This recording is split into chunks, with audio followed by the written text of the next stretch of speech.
Next, we have comments from the outgoing school board. We are going to make statements. We won't invite questions or comments. I will be first. I want to thank my husband, my children, immediate family, and friends and constituents for their support. I also want to thank the majority of the board for their confidence in me in electing me as board president for 2 consecutive years. Before running for school board, I was the finance director for the Taos Municipal Schools. One of my reasons for running for school board was because I could see that revenues each child brings to the school was not reaching the student. Teachers would call and complain that they had to buy the school materials out of their pockets for students. It's up to the board to hold the district accountable to fulfilling its commitments to students and families. I promised that I would listen to parents, establish processes and opportunities to support the educational needs of our children and faculty, to work with the community and members of the board to move our education system forward. The kids are the ones that we have to make sure benefit the most from the decisions that are made. It is easy to see why those who prefer the status quo detest No Child Left Behind. Under the law, children in every racial and demographic group in every public school must improve their scores on standardized tests in math and science. No excuses. Schools that fall short of that goal can be shut down and their students can transfer to another public school.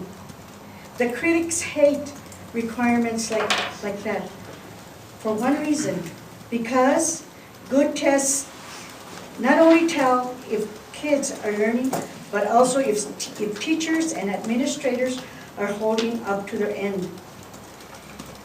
If the truth comes out, disgruntled parents might go from demanding accountability from schools to demanding it from individuals who work in them.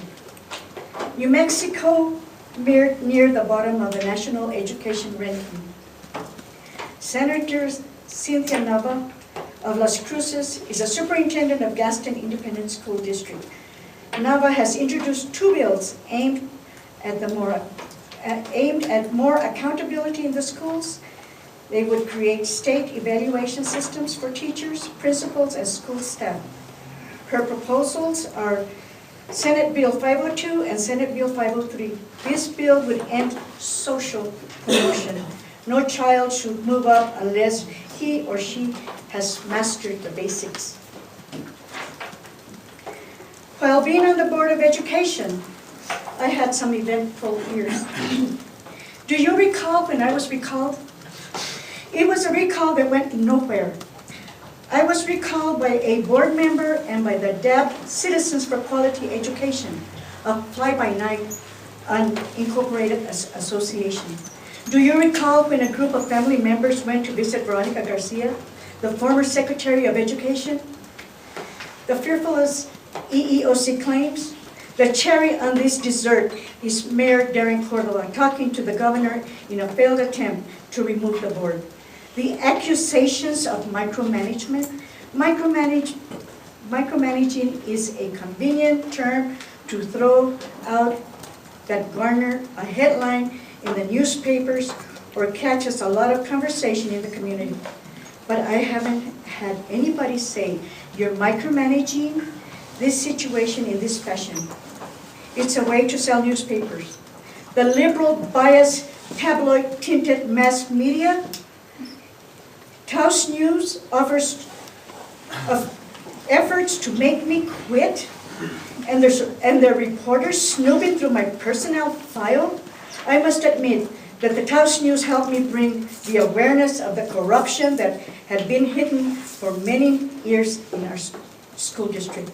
Most administrators deny a problem or become so defensive when you ask the hard questions and then blame the child, labeled learning disabled, or the parent, bad parent. Dishonesty is a culture of the school system. My favorite quote is that of Harry Truman.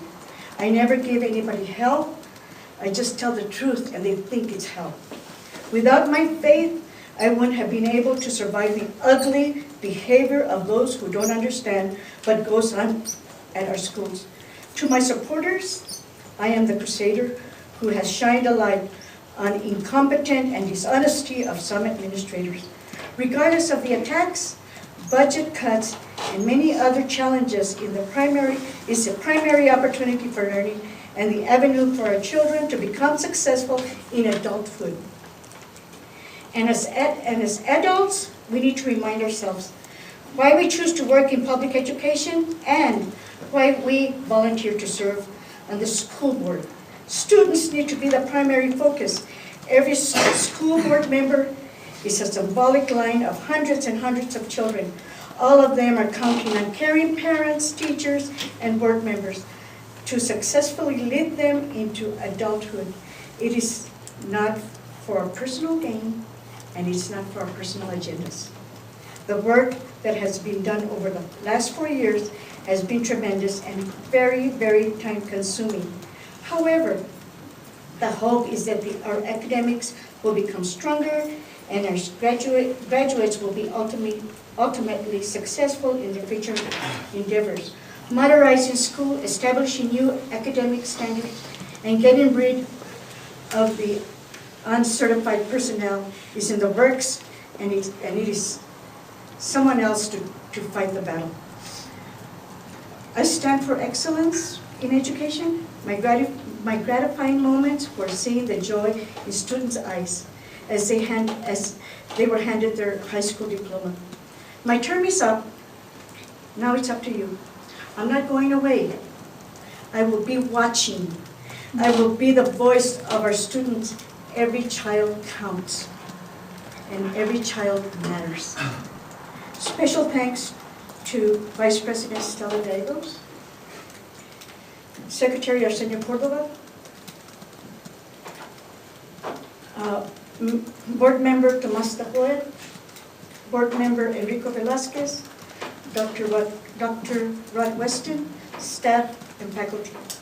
To the newly elected board, Dr. David Chavez, Mr. Jason Silva, and Mr. Zach Cordova, I sincerely wish you well y vayan con Dios.